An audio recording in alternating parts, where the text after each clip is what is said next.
बात 8 साल पुरानी है।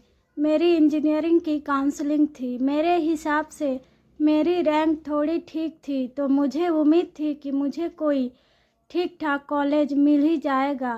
खैर, एक हिस्सा उस एक सवाल का है जिसका जवाब आज भी खोज रहा हूँ। मैं पापा के साथ काउंसलिंग सेंटर पर पहुँचा और उस भीड़ में थोड़ी आगे खड़ा हो गया। चीज़ें धीरे धीरे चल रही थी और मैं लोगों के हाव भाव देखकर उनकी रैंक का अंदाज़ा लगा रहा था। लगभग दिन के 2 बज रहे होंगे कि पापा के डिपार्टमेंट के एक सीनियर वहाँ आए। उनके साथ में उनकी बेटी भी थी। हमें देखते ही वह हमारे पास आए और पापा से हल्की फुल्की बात के बाद उन्होंने मुझसे मेरी रैंक पूछी। मैंने झट से बता दी। अब क्योंकि वह पापा के सीनियर थे तो शायद पापा को थोड़ा हिचक होगी, पर मैंने उनकी बेटी से उसकी रैंक पूछ ली। उसने धीरे से अपनी रैंक बताई, जो कि मुझसे काफ़ी कम थी। अब इसे ना समझी कहूँ या बचपना, कुछ देर के लिए मुझे अच्छा लगा। फिर पापा और अंकल साइड में बात करने लगे और हम दोनों काउंसलिंग की लाइन में खड़े हो गए। मैं कुछ सोच ही रहा था कि उसने एकदम से पूछा, तुमने इंजीनियरिंग क्यों चुनी? मुझे लगा यह क्या सवाल है। अब इंजीनियरिंग तो सभी करते हैं, इसमें मैं क्या जवाब दूँ। मैं तभी धीरी सी आवाज़ में कहा, बस मेरा मन था। वह मुस्कुरा के बोली, सही है, तुम्हारी रैंक अच्छी है, तुम्हें अच्छा कॉलेज मिल जाएगा, फिर अच्छी नौकरी। मैं भी टेस्ट में आकर कह दिया, बस और ही क्या चाहिए ज़िंदगी में। मेरे इस जवाब पर वह कुछ नहीं बोली। शायद मेरे जवाब में थोड़ी बेवकूफ़ी थी, शायद उसकी खामोशी में थोड़ी समझदारी थी। धीरे धीरे शाम होती गई और भीड़ कम होने लगी। शाम के 7 बज गए। मेरे काउंसलिंग ख़त्म हुई और वह शायद तब तक जा चुकी थी।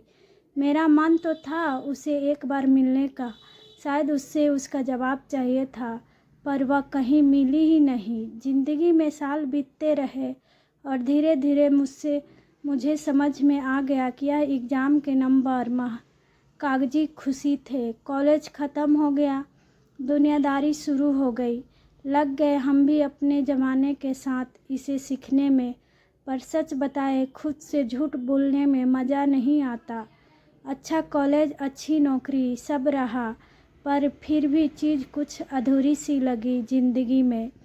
मंडे से भागते भागते एक दिन ये समझ में आ गया कि काउंसलिंग में दिया गया मेरा वह जवाब तो गलत था। खैर, इसी जद्दोजहद के बीच उस साल छुट्टियों में मैं घर गया।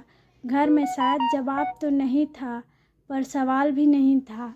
एक दिन सुबह सुबह आंगन में बैठकर मैं अखबार पढ़ रहा था। पहले पन्ने पर राजनीति मिला, दूसरे पन्ने पर इनामी लॉटरी की टिकट, तीसरे पन्ने पर एक तस्वीर थी जो थोड़ी जानी पहचानी सी थी। हेडलाइंस कुछ ये थी, पुलिस वाले की बिटिया बनी आईएएस। इसे थोड़ा पढ़ तो 8 साल पीछे चला गया। यह हमारी दूसरी मुलाकात थी। यकीन मानिए, रोंगटे खड़े हो गए मेरे। इस भीड़ में आज भी आगे था, वह भीड़ से ही आगे निकल गई। उससे पूछा गया, आपने इंजीनियरिंग छोड़कर इसे क्यों चुना? तो उसने कहा, ज़िंदगी में सबसे ज़्यादा ज़रूरी होता है वह करना जो आप हमेशा से करना चाहते थे।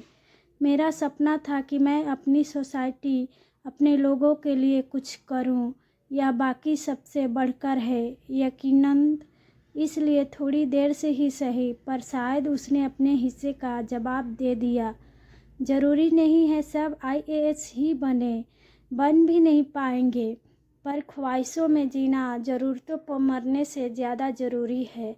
हाँ, इंजीनियरिंग मैंने क्यों की, इसका देने लायक जवाब तो शायद आज भी नहीं है मेरे पास, पर अब मंडे से दोस्ती की कोशिश करने लगा हूँ, फिर से लिखने लगा हूँ, खुद से बातें करने लगा हूँ।